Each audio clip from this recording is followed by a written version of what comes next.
Once you've waited long enough for the putty to dry, and you can tell it's dry when the color of the putty lightens up. You'll notice a major difference from when you put it on to what it looks like now. So look for all the nail holes. If they're not dark, which means they're wet, then you can go ahead and sand. If you try to sand prematurely with it still wet, then all of this putty will stick onto the bottom of the screens, onto the sanding paper, and it'll just pull it all out. You'll have to start all over. So take your time. Now that you're ready to sand, there are two kinds of sandpaper. I know they're both green. I'm sorry guys, I just don't have like a blue and a yellow and I can tell you the difference. This one is rough grit sandpaper. This one is fine grit sandpaper. You just have to put them next to each other and look in the drawer when you pull them out, and you can see the difference. This one just looks rougher to the eye. So always start with your rough paper. This one's gonna do the bulk of the work. It'll take everything off except where these little pin nails are that you put in. Another thing that I like to do to make sure I've sanded everything is simply put some light pencil lines on all the outsides. When those disappear, I know that I've sanded it. So let me put that away and then sand this down.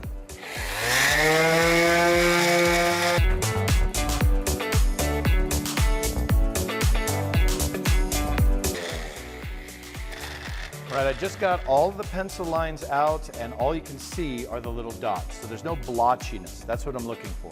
Now I haven't done the top yet, but I just wanted to show you a few things. When you're sanding, be careful. I don't want you to be turning it like this. It needs to stay flat, and don't do this to dig in, okay? That tends to pull this piece of sandpaper off. It's only a sticky back. You do that a couple times and it gets a little gap and then just flies off and then you got to grab another one. So please be careful. Just keep it flat. To do the top, this is the best you can do is not twist, okay? So just go around the top lightly.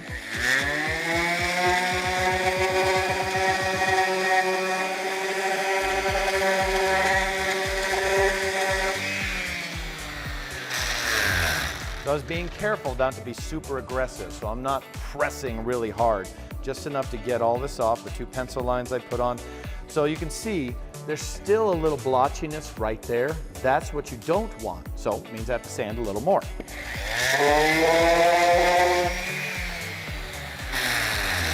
Good. So now I got rid of all that, so now when we oil it later on, it doesn't show up. Now you want to do the exact same thing with the fine grit paper. This one it's not nearly as aggressive, so it's simply to smooth it all out. So do the whole body, including the top, and I might even hit the bottom a little bit, and to make it smooth.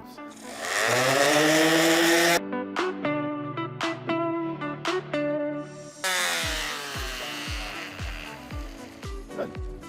Now you have a nice box, it's nice and smooth. Now obviously I can't get inside very well, I'd have to do it by hand, but that's why we ran it through the wide belt sander. But with all the nailing and puttying, we had to do the outside. Now, the only thing left is all of your corners are very sharp. I mean, almost like a knife. If I rub my hand too hard, I could even cut myself.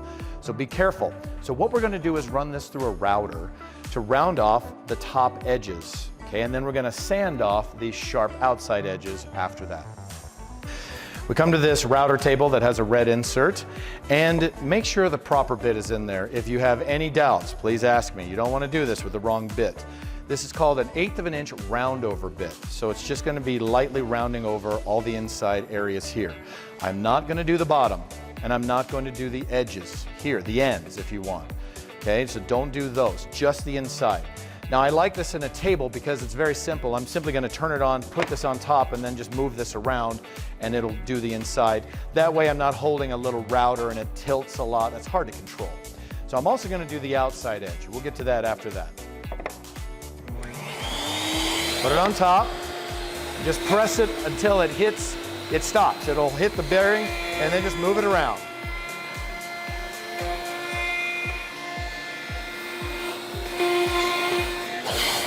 Then take a quick look. Did it get everything? Yeah, it looks like it. And do it again.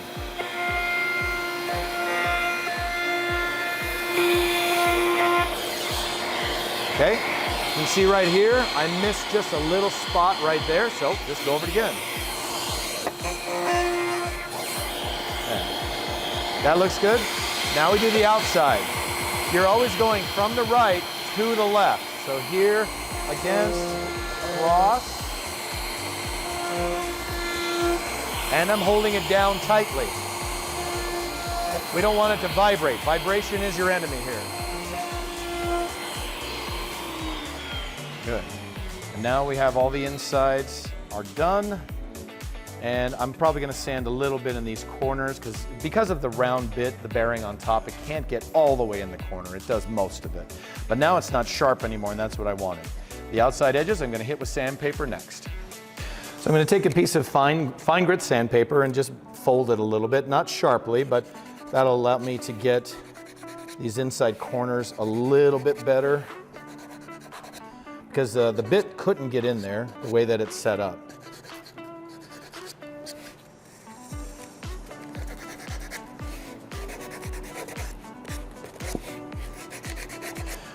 All right, that's a little bit better. It feels better on my hands when I grab it. Now I'm gonna just lightly sand everywhere that I routed. Doesn't take very much. The router's sharp, it does a good job.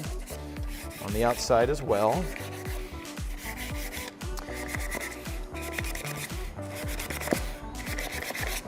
And then we're gonna do the sharp corner here. So you notice the grain is going this way, and so yeah, I'm gonna sand this way, but I usually don't sand that way. I don't want anything to tear off, so I always pull this direction. Now, maybe that's just me being paranoid, but I don't like tear out. Okay, and then I can kind of soften that. So we're just softening the sharp edges.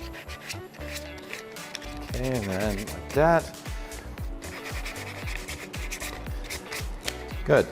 You have a nice finished feel around. Oh, I feel these are sharp as well. Okay, I don't want to forget the bottom.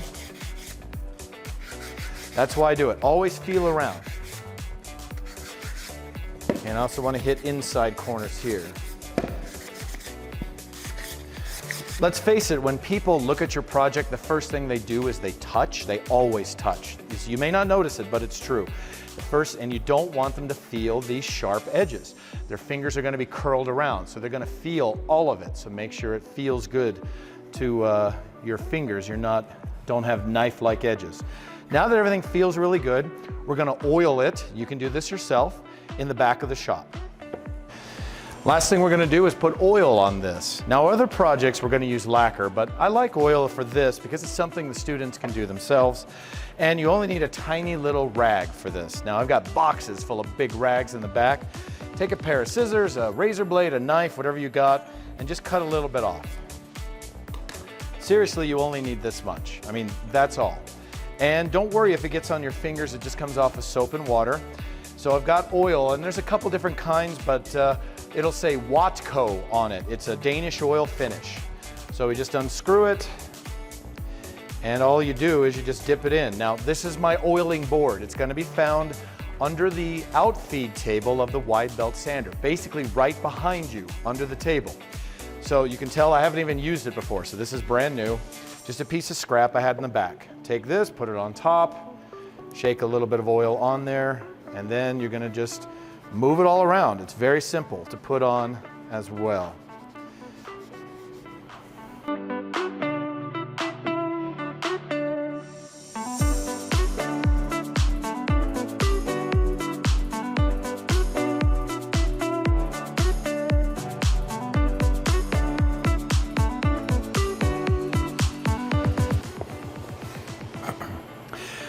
When you finish, take a quick look and see if you found any dry spots or thin spots that you may not have gotten completely. Yeah, I got one right there. And especially in the corners. Make sure you got it all. Now, guys, obviously, if there's someone waiting at the table to put on this oil, you can just give them your rag. But if there's nobody else left, it's the end of the day, then we can just throw it away. So open it up like that, and you can throw it away in the trash can. Trash gets taken out every day. So for now, though, you have a nice finished oiled divided tray that'll fit nicely into your first project. Good work.